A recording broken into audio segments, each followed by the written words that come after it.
میرے بھائی اور دوستو، سورہ زمر کے اندر اللہ نے فرمایا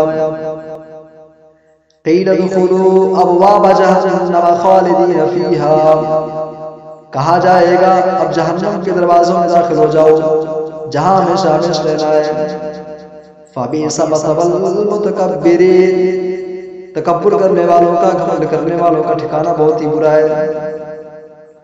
اور مسلم کی روایت میں نبی کریم صلی اللہ علیہ وسلم نے فرمایا لا يدخل الجنت من كان في قلبه مثقال ذرة من کبر، جس شخص کے دل میں رائی کے دانے کے برابر بھی کبر ہوگا، غرور ہوگا، گھمنڈ ہوگا، وہ جنت میں داخل نہیں ہوگا۔ فقال رجل ان الرجل يحب ان يكون ثوبه حسنا ونعله حسنا، ایک آدمی نے کہا اللہ کے رسول، ایک آدمی چاہتا ہے کہ اس کے کپڑے اچھے ہوں، اس کے جوتے اچھے ہوں، کیا یہ بھی تکبر ہے؟ فرمایا ان اللہ جمیل،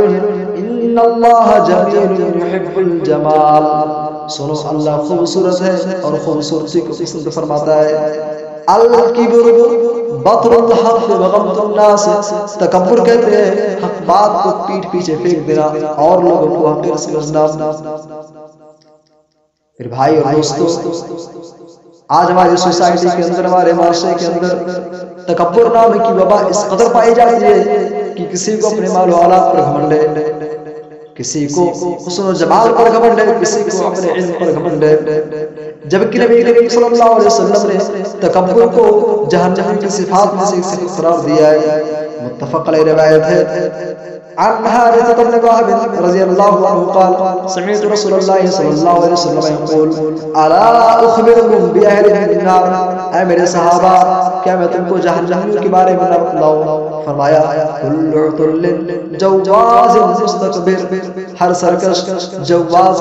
گھمنڈ کے نشے میں چور ہو کر چلنے والا، مستكبر تکبر کرنے والا۔ اور بخاری کی روایت میں ہے نبی کریم صلی اللہ علیہ وسلم نے فرمایا لا ينظر الله يوم القيامة إلى من جر إزاره بغرا، قیامت کے دن رب کریم اس شخص کی طرف نظر اٹھا کر نہیں دیکھے گا جو محض تکبر کی بنا پر، گھمنڈ کی بنا پر اپنی تہبند کو گھسیٹتا ہوا چلتا تھا۔ اور حدیث قدسی ہے جسے امام مسلم رحمہ اللہ نے اپنے صحیح کے اندر نقل کیا ہے عن ابي هريره رضي الله عنه قال قال رسول الله صلى الله عليه وسلم قال الله عز وجل العز ازاري والكبرياء ردائي